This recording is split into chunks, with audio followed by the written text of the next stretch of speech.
During a 5-minute walk from my home to a park one morning, I've swiped across 4 apps, texted 3 friends, and caught up with the news overnight. I almost forgot where I was going. At work, I have more than 10 tabs open at any time. There are some guitar tabs that I was going to use in the upcoming sessions, inboxes, a report that I was writing, searching up some medical terms, and some research papers that I never actually read. I thought I was multitasking. Well, I was not. I was barely juggling, switching between things constantly, not finishing any of them properly, and then feel more overwhelmed with every passing hour. And the worst part is, the more I switched, the more compulsive I got. I would reach for my phone before even deciding to. I would open a new tab before the previous one was loaded. My brain was just addicted to any ping of new input, and that is costing me everything. If any of this sounds familiar, this video is for you, because what I just described is not a discipline problem. It is not laziness. And despite what your inner critic might tell you, you do not have a character flaw. It is called being a focus scatterer, and there is a very specific reason of why and how to fix it.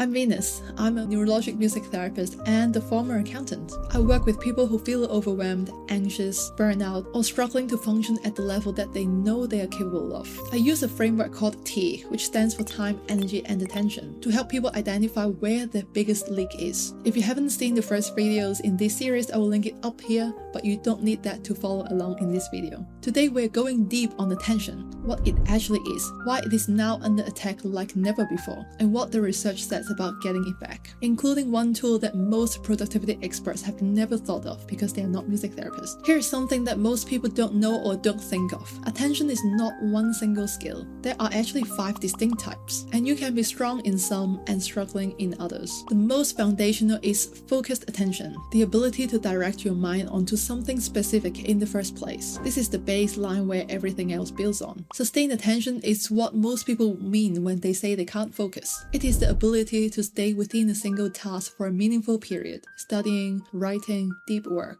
Selective attention is the ability to maintain focus while distractions are present, like concentrating on a conversation in a noisy cafe or reading on a busy train. Alternating attention is about switching tasks deliberately, not reactively, but by choice. This is what's actually happening when you think you're multitasking. Like you're reading a recipe while you're cooking, it's not multitasking, you're just switching your attention between 2 tasks. And there is something called a switching cost. Every time we switch tasks, there is a cost. And then we have divided attention, which is the ability to manage 2 processes simultaneously, like listening to a podcast while driving. The reason this matters is because a focus scatterer is not bad at any of these equally. Usually it's sustained and selective attention that breaks down first. And those are the exact tools that modern technology and modern work environments are most aggressively attacking. Here's the thing I want you to understand before we move on to solutions. When I first read about how powerful the social media algorithms have become, I almost felt hopeless, like we as individuals are fighting a losing battle against these giant tech companies. And in some ways, we are. These platforms are not designed for your well-being. They're designed to keep you engaged as long as possible. Your attention is literally their product. Almost everyone has an attention problem these days. It is not an accident. It is an engineered outcome. And it's not just social media. Open plan offices, constant notifications, Slack messages that arrive in real time, the expectation of immediate response. All of this fragments your attention before you have even decided what you want to work on. What's worse, the more fragmented your attention becomes, the more your brain adapts to fragmentation. It starts to crave the stimulation of switching. Sitting with one thing for more than 5 minutes will start to feel uncomfortable, boring even, so you reach for your phone again. This is a neurological adaptation, not a moral failing. As a neurologic music therapist, this is the area that I'm particularly interested in, because what it means is that your brain can be retrained. Just like you train your muscles to do something that you couldn't do before, you can train your attention to sustain itself for longer. And music, it turns out, is one of the most effective tools that we have for that. You might be a focus scatterer if you start things and don't finish them. Multiple half-read books, half-built projects, a note app full of ideas you never return to. The starting is easy. It is the sustaining that breaks down. You feel busy but you achieve very little. You're at your desk for 8 hours and somehow has nothing to show for it.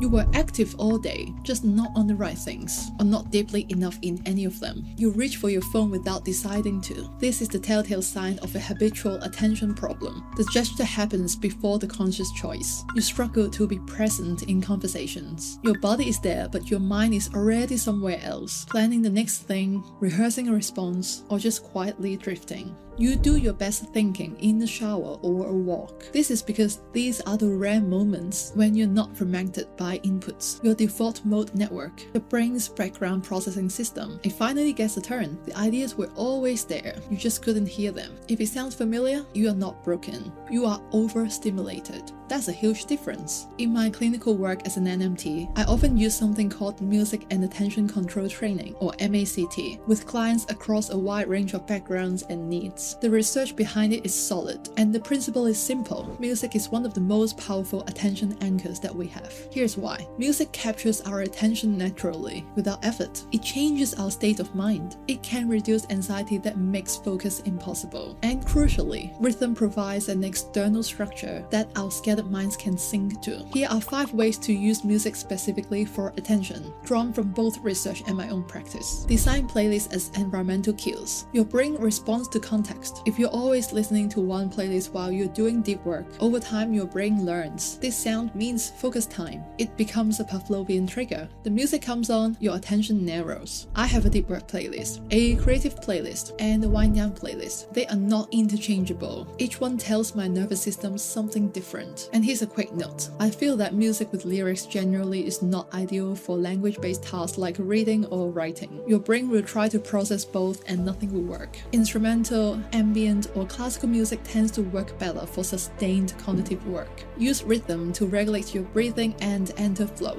Flow state, the psychological state of complete absorption at task, is what we're actually aiming for when we say we want to focus. Research shows to enter a flow state, a task needs to be at the edge of your current ability, challenging enough to engage you, not so hard that you give up. Music supports flow because rhythm regulates your breathing, which regulates your nervous system, which regulates your ability to sustain attention. Slow rhythmic instrumental music at around 60 to 80 BPM is ideal to achieve this state. Pair music with physical activity for a focus boost that lasts. This is one that I use personally and I recommend constantly. Exercise improves cognitive function and attention. This is well established. But what is less known is to pair the music with exercise compounds the benefit. You work out harder for longer, and the attention improvement afterwards is greater. I do calisthenics, minimal equipment, mainly my body weight, and I always train with music. Not only does it help me push through the mental barriers during training, but I also feel sharper and focused for 2 or 3 hours afterwards. If you struggle to sit down and focus in the mornings, try movement with music first, even 20 minutes. Learn an instrument or language. This one is a longer game, but one of the most powerful things that you can do to extend your attention span. Learning an instrument engages focused, sustained, selective, and alternating attention simultaneously. It is, in neurological terms, one of the most complete attention workouts ever existed. Learning a language does something similar.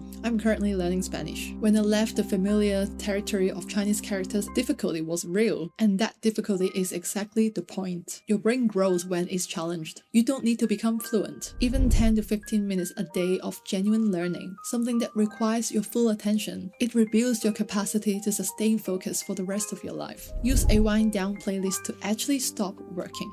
Focus scatterers struggle to switch off just as much as they struggle to switch on. A specific wind down playlist, something that you only listen to when you're closing the workday. It signals your brain that it is time to disengage. Over time, it becomes a ritual that actually works, not because of willpower, because of conditioning. Everything I've shared today is specifically for focus scatterers, people whose primary leak is attention. But in the T framework, all 3 components they interact. Low energy destroys attention. Scattered attention creates time pressure. It is worth knowing which one is pulling down the whole system first. The T assessment only takes 2 minutes and gives you a personalized report. You get a score of all these areas and you get the next step. It is free and the link is in the description box below. If you have recognized yourself in this video, take the quiz now while it's still fresh. The insight that you will get in the next 5 minutes will be applicable for you in the next week, next month, and next quarter. Train your attention like a muscle. Start small, maybe one playlist, one 20-minute focus writer's block, one instrument practice session. The compounding effect over weeks is genuinely remarkable. Next in this series, I'm covering the stress accumulator, the most dangerous overwhelm type, and the type that I personally relate to as an accountant. If that sounds like it might be you, don't forget to subscribe and not miss that video. And as always, if something resonated with you in this video, please drop a comment. I read all of them. Thank you so much, and I will see you in the next one.